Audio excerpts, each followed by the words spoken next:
大家好，欢迎收看今天的节目。我们今天要聊一个很多中国人都关心，甚至亲身经历过的话题：中国房地产泡沫是怎么来的？还有它又是为什么会破灭的？中国开始出现商品房是在1988年，在这一年，中国宪法第10条修正案明确规定了土地可以依法转让，标志着中国正式进入了房地产市场化的阶段。到了1998年市场化改革之后，中国有了比较完整和成规模的房地产市场的统计数据，业界也普遍以这一年的数据作为基准。今天我们就拿北京、上海、深圳和广州这几个中国的主要城市的房屋价格来看一看，从1998年起到现在为止，中国房屋市场的价格发生了哪些惊人的变化。所参考的数据主要来自于中国国家统计局、各地房管局以及链家研究院等公开资料。北京的房子1998年的均价约为每平方米2800元，到了2021年上半年，均价上涨到了约每平方米66000元，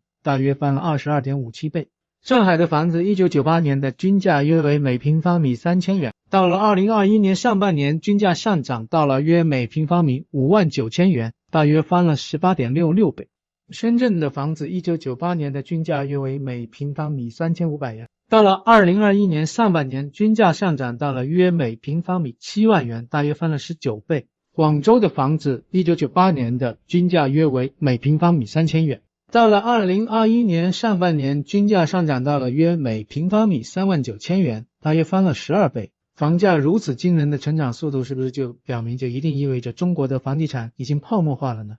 其实判断一个市场是否泡沫化，不能仅仅看价格上涨的倍数，而是要看价格是否脱离了基本面，比如收入水平、租金回报、人口结构、经济增长等等。例如东京、伦敦、纽约的房价也长期高企，但它们背后有强劲的产业、高收入、人口净流入等支撑。房地产泡沫的核心是房屋的价格脱离了基本价值，由过度投机、信用膨胀、预期失控所推动。之所以说中国房地产出现了泡沫化，我们有以下几条核心依据。第一，房价远远超过了居民收入。在国际上，房价收入比的合理范围一般在5到7，就是说买一套房不吃不喝需要5到7年。而在中国一线城市，像是北京、深圳等的房价收入比超过20至30倍，就是说买一套房不吃不喝需要用20到30年。这意味着年轻人靠工资很难买房，投机性需求远大于实际居住需求。第二，租金回报率过低。北京、上海租金回报率常年只有 1.5% 左右，而国际健康水平为 4% 至 6%。这意味着中国房地产市场投资回报严重失衡，买房子主要是为了赌它能升值。第三，人口结构与需求背离，房子盖得太多，远远超过了实际的需求。根据2017年西南财经大学的数据，当时全国空置住房超过了6500万套住房，空置率高的惊人。很多3、4线城市甚至一些县城的房子根本就没人入住。所以判断泡沫不是看贵不贵，而是看它凭什么这么贵。中国房地产已经远远背离了正常市场逻辑。中国房地产价格暴涨的势头发生根本逆转是在2021年下半年，标志性的事件是恒大危机全面爆发，以及中国政府对房地产行业的监管政策急剧收紧。恒大是中国最大的房地产开发商之一，它长期依赖高杠杆、高负债的扩张模式，一旦资金链断裂，整个行业信心受挫。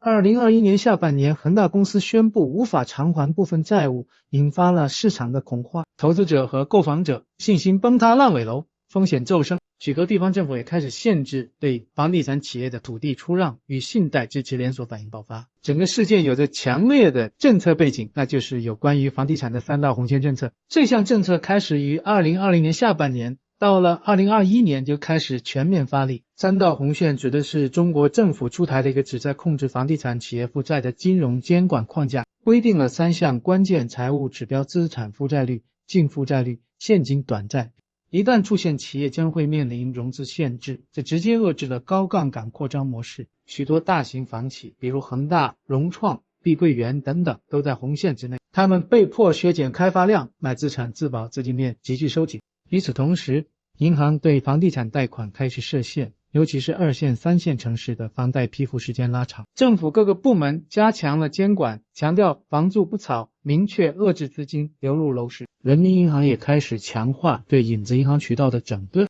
所谓的影子银行是指的信托公司、私募基金也在参与房企的融资。也是从那个时候开始，房地产市场的信心开始崩塌，购房者观望情绪上升，烂尾楼事件频发，购房者害怕房子买了却无法交付，新房销量大跌，地方政府土地拍卖流拍率激增，房地产不再是保值增值的刚需资产，投机属性削弱。我们可以拿中国著名的一线城市深圳作为例子。深圳楼市的高点出现在2021年上半年，核心区域如南山、福田的部分楼盘成交价曾突破每平方米13万元。随后受政策调控和市场情绪影响，房价持续回调。以南山区华彩天成为例，从2024年初的每平方米13万元跌至同年12月的每平方米9万4千元，跌幅约 27.7%。截至2025年5月，深圳二手房的均价约为每平方米57870元，与2021年的最高点相比，下跌了约 20% 至 25%。中国其他的3、4线城市的房地产的数据更加没法看了，部分3、4线城市甚至回到了2016年或更早的价格水平，存在腰斩甚至断崖式回落的现象。有一个新的名词叫做鹤岗化，你也许听说过。所谓的鹤岗化是指一个城市因为经济不景气，例如资源枯竭、人口外流导致房价大幅下跌，以低至万元甚至几万元的价格就可以买到房屋的情况，就像中国黑龙江的鹤岗市一样。你是不是也有这样的感觉？以前买不起房，现在房子降价了又不着急买，只不过这次不是因为太贵，而是因为你根本不敢买了。房价看似在跌，但大家都没信心买了，怕被套牢，开发商还可能跑路烂尾。现在我来总结一下中国的房地产泡沫究竟是怎么来的。简单一句话，它并不是市场自然长出来的，而是人为搞出来的。其实中国的房地产市场的格局演变根本就不是什么市场自由演化的结果，而是中共各级政府一手促成的。为什么这么说？第一，土地全是国家的，地方政府没法自己印钱，他们要发展经济、修地铁、盖市政工程都要钱，怎么搞钱？主要依靠卖地，这个我们叫土地财政。结果就是什么？地越卖越贵，房价自然也就水涨船高。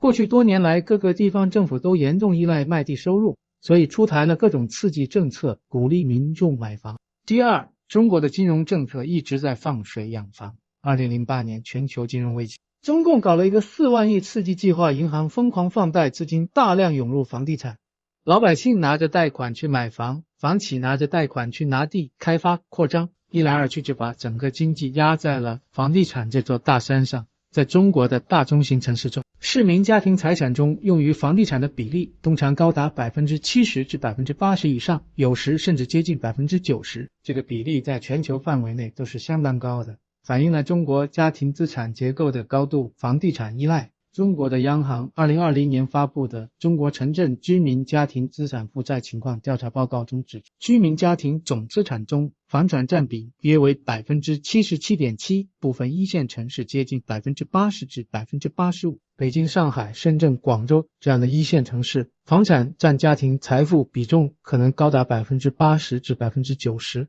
第三，中国普通工薪阶层所能涉及的投资渠道非常有限。中国股市波动大，理财产品风险较高，而房地产曾长期被视为保值增值的首选。第四，多年来一胎化政策形成的婚育文化给婚育年龄的年轻人带来了极大的压力，似乎自己名下非得有了属于自己的房子才够条件结婚，这进一步推动了家庭集中资源买房，也就是大家所称的掏空6个钱包也要买房，把结婚买房看成是刚需，其实这是一个很大的误区。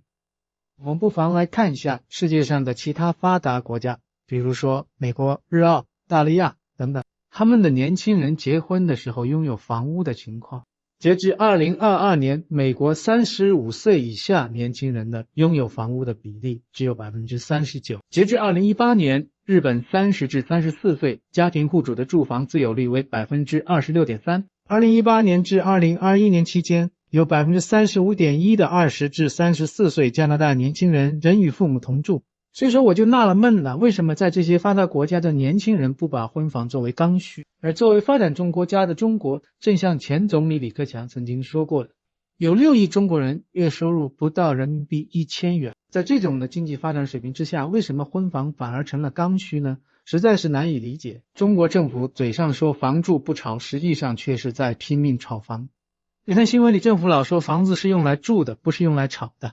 但实际操作呢，他一会儿限购，一会儿限贷，一会儿限价，结果反而让大家更怕买不到，把买房当成保命、保值，甚至是翻身的唯一机会，大家都一窝蜂去买，越炒越高。说白了，这个房地产泡沫是中共靠土地赚钱、靠炒房撑经济的结果。政府是这场游戏的设计师、裁判，同时还是最大赢家。那么泡沫为什么会破呢？你也许会说，那以前炒得好好的，怎么突然就不行了？这里面有几个关键点。第一是房企过度举债自爆了，像恒大、碧桂园这些大房企早年都是靠借钱拿地、预售拿钱盖楼，他们就像滚雪球一样，一边盖一边卖一边借钱，只要市场一直上涨没事。但当销售放缓，买的人少了，资金链马上就断，然后一连串暴雷。第二是中共自己突然踩了刹车。2020年中国政府推出了3道红线政策，限制房企借钱的能力，说是为了防风险。但问题是你之前让人家拼命借、拼命扩张，现在突然说不准借了，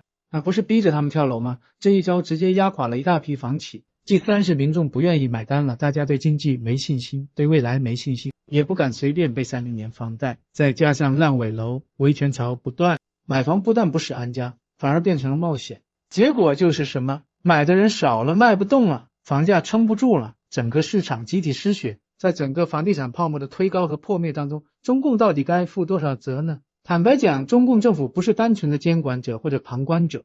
它是房地产泡沫的始作俑者，也是现在危机的主要推手。你看他设计了这个土地卖钱的制度，把地方财政和卖地绑死，他主导了放水刺激，把大量资金推入房市，他纵容炒房掩盖风险，甚至自己也下场炒地炒楼，最后他又突然紧缩，反而让房市崩得更快。你说这是不是典型的又当裁判又当运动员，最后还怪观众呢？这种以卖地借贷盖楼再卖地的模式本身就是一个庞氏骗局式的泡沫，而中共政权不但没有监管，反而是这一切的设计者和最大受益者。面对烂尾楼的购房者，这些房地产泡沫的受害者和牺牲品，中共又是采取什么态度呢？要知道，中共从来不是一个以保障个人权益为核心的政权，它的最高政治原则是维稳压倒一切。一旦大量购房者烂尾维权形成集体抗议，就可能被中共视为群体事件和社会不稳定因素。这时候政府的首要任务不是调查房企腐败惩治失职官员或帮助民众解决交房问题，而是动用公安、城管、网警等维稳力量迅速灭火、封锁消息、恐吓抗议者。从郑州、武汉、长沙等的烂尾楼维权案例来看，中共一贯手段包括拘留或软禁带头业主、网络封锁与删帖，